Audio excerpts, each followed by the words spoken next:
নমস্কার। ভারত বিভাজন নিয়ে আমরা যা জানি সেটাই কি সব? আজ আমরা এমন একটা দিক তুলে ধরব যা শুনলে হয়তো ইতিহাসটাকেই অন্যভাবে দেখতে ইচ্ছে করবে। ভারত ভাগ কি আসলেই একটা রাজনৈতিক অনিবার্যতা ছিল, নাকি এর পেছনে ছিল কোনো ব্যক্তিগত ষড়যন্ত্র? দেখুন, ইতিহাস বই আমরা যা পড়ি তা তো একটা দিক, কিন্তু আজ আমরা যে সূত্রটা নিয়ে আলোচনা করছি সেখানে গল্পটা কিন্তু একদম অন্যরকম। এখানে আছে গোপন চক্রান্ত, ব্যক্তিগত রেষারেষি আর ব্ল্যাকমেলের মতো মারাত্মক অভিযোগ। চলুন তাহলে শুরু করা যাক। তো এই পুরো আখ্যানটা বুঝতে হলে আমরা এটাকে কয়েকটা ভাগে ভাগ করে নিয়েছি। প্রথমে দেখব ব্রিটিশদের তুরুপের তাসের গল্প, তারপর কিভাবে একজন নেতাকে তৈরি করা হলো, এরপর আসবে এক গোপন এজেন্টের কথা, ভারত বাঁচানোর একটা চুক্তির প্রস্তাব, সেই সাংঘাতিক ব্ল্যাকমেলের অভিযোগ, আর সবশেষে একটা জাতির নৈতিক পতনের দিকে। আচ্ছা, এই গল্পের শুরুটা কিন্তু কোনো বড় রাজনৈতিক ঘটনা দিয়ে নয়, বরং এর কেন্দ্রে আছে একজন ব্যক্তি। সূত্র অনুযায়ী ব্রিটিশরা ভারত ভাগের জন্য তাদের পরিকল্পনা সফল করতে এমন একজনকে খুঁজছিল যাকে তারা নিজেদের মতো করে ব্যবহার করতে পারবে। আর তাদের সেই ঘুঁটিটা তারা নাকি খুঁজে পেয়েছিল লন্ডনে, হ্যারিস কলেজের এক ছাত্র মোহাম্মদ আলী জিন্নাহ। এই সূত্র বলছে ব্রিটিশরা তাকেই ভারতে মুসলিম নেতা হিসেবে তুলে ধরার জন্য বেছে নিয়েছিল। কিন্তু এত মানুষ থাকতে জিন্নাহকেই কেন? এই কথাটা কিন্তু বেশ চমকে দেওয়ার মতো। ও আমাদের তুরুপের তাস, আমরা ওর ওপর বিনিয়োগ করছি যাতে যখন খুশি ওকে ভাঙিয়ে খেতে পারি। মানে এই সূত্রানুযায়ী জিন্নাহ কোনো সাধারণ নেতা ছিলেন না, তিনি ছিলেন ব্রিটিশদের একটা দীর্ঘমেয়াদী ইনভেস্টমেন্ট, একটা অ্যাসেট। বেশ, তো জিন্নাহ যদি ব্রিটিশদের তৈরি করা একজন নেতা হন, তাহলে তাকে প্রতিষ্ঠা করা হলো কিভাবে? মানে সাধারণ মানুষের কাছে তার গ্রহণযোগ্যতা তৈরি হলো কিভাবে? এখানে বিষয়টা আরও জটিল হয়ে ওঠে। একদিকে ব্রিটিশদের খবরের কাগজগুলো জিন্নাহকে শক্তিশালী মুসলিম নেতা হিসেবে তুলে ধরছে, আর অন্যদিকে এই সূত্রের দাবি শিয়া বা সুন্নি কোনো পক্ষই নাকি তাকে সেভাবে মানত না। কারণ হিসেবে বলা হচ্ছে তার ব্যক্তিগত জীবন, যেমন মদ্যপান, শূকরের মাংস খাওয়া বা পরিবারের সুদের ব্যবসা, মানে দুটো সম্পূর্ণ বিপরীত ছবি। ভাবা যায়, মাত্র 5 জন। এই সূত্র বলছে জিন্নাহকে যখন মুসলিম লীগের প্রেসিডেন্ট করা হলো তখন দলের সদস্য ছিল মাত্র 5 জন, তার মধ্যে একজন টাইপিস্ট আর একজন ক্লিনার। এটা যদি সত্যি হয় তাহলে ভাবুন তো কি অবস্থা ছিল। গল্পে এবার আর একজনের প্রবেশ ঘটছে, এবং এই চরিত্রটা সূত্র অনুযায়ী পুরো খেলার মোড় ঘুরিয়ে দিয়েছিল। এমন একজন যার কাজ ছিল শুধু জিন্নাহ নয়, জওহরলাল নেহরুকেও কন্ট্রোল করা। তিনি হলেন এডউইনা, পরে যিনি এডউইনা মাউন্টব্যাটেন নামে পরিচিত হন। কিন্তু এই সূত্র বলছে তিনি সাধারণ কেউ ছিলেন না, তিনি ছিলেন একজন ব্রিটিশ সিক্রেট এজেন্ট যাকে ছাত্রী হিসাবে পাঠানো হয়েছিল লন্ডনে। আর তার মিশন জিন্নাহ আর নেহরু দুজনের ওপরেই নজর রাখা আর তাদের প্রভাবিত করা। তো তার মিশনটা ঠিক কী ছিল?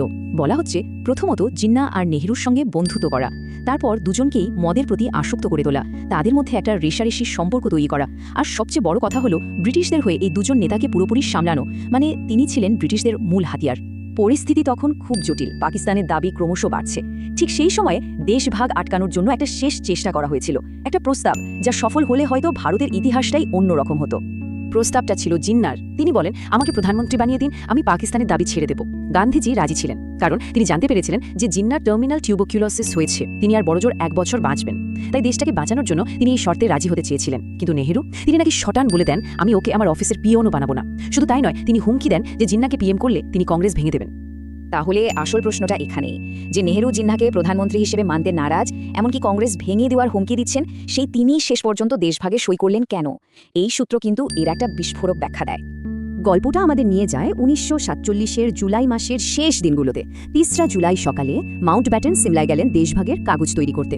দুপুরে এডউইনা নেহরুকে নিয়ে এলেন সেখানে। সন্ধ্যায় নেহরুকে সই করতে বলা হলো, কিন্তু তিনি রাজি হলেন না। এরপর গভীর রাতে এডউইনা তাকে শেষবারের মতো হুমকি দিলেন, আর তার ফল 4 জুলাই ভোর রাত 2:30-এর সময় নেহরু সেই কাগজে সই করে দিলেন। কি সেই হুমকি? সূত্র অনুযায়ী এডউইনা নাকি নেহরুকে বলেছিলেন, মিস্টার নেহরু, আপনি যদি এখন সই না করেন তাহলে আমাকে কিছু ছবি ইন্ডিয়ান প্রেসকে দিয়ে দিতে হবে। এটাই হলো এই আখ্যানের সবচেয়ে বড় দাবি, যে দেশভাগের চুক্তিপত্রে নেহরুর সইটা কোনো রাজনৈতিক সমঝোতা ছিল না, ছিল একটা ব্ল্যাকমেইলের ফল। তো সেই সইয়ের পর কি হলো? এই গল্পটা এখানেই শেষ নয়। এরপর যা ঘটেছিল তা এই সূত্র অনুযায়ী একটা গোটা জাতির নৈতিক পতনের শামিল। বলা হয়, নেহরুকে যখন এই খবরটা গান্ধীজিকে জানানোর কথা বলা হলো, তখন তিনি নাকি বলেছিলেন, এই বুড়ো, ওর মাথা খারাপ হয়ে গেছে, ওকে বলে আর কি লাভ। এই কথা শুনে গান্ধীজি নাকি এতটাই হতাশ হয়েছিলেন যে তিনি বুঝতে পারেন তিনি ভুল মানুষকে সমর্থন করেছেন। এরপর থেকে কংগ্রেসের নেতৃত্বের সঙ্গে তিনি নিজেকে প্রায় গুটিয়ে নিয়েছিলেন। সবশেষে এই আখ্যানটা আমাদের দুটো ভারতের ছবি দেখায়। একদিকে সেই বিপ্লবীদের স্বপ্ন, যারা একটা অখণ্ড সার্বভৌম দেশের জন্য নিজেদের জীবন দিয়েছিলেন, 6,32,000 শহীদের আত্মত্যাগ। আর অন্যদিকে এই সূত্রের দাবি করা বাস্তবতা, যেখানে দেশটা ভেঙে গেল কিছু ব্যক্তিগত দুর্বলতার কারণে, একটা ব্যক্তিগত চুক্তির ফলে। নেতাদের নৈতিক পতনের কারণে জন্ম নিল এক বিরাট ট্র্যাজেডি। তাহলে শেষ পর্যন্ত প্রশ্নটা কি দাঁড়ায়? একটা দেশের ভাগ্য কি শুধু বড় বড় রাজনৈতিক সিদ্ধান্তের উপর নির্ভর করে, নাকি কয়েকজন মানুষের ব্যক্তিগত দুর্বলতা, তাদের ব্যক্তিগত সম্পর্কে টানাপোড়েনও একটা দেশের ইতিহাসকে চিরদিনের জন্য বদলে দিতে পারে? এই আখ্যানটা আমাদের সেই প্রশ্নটাই নতুন করে ভাবতে শেখায়।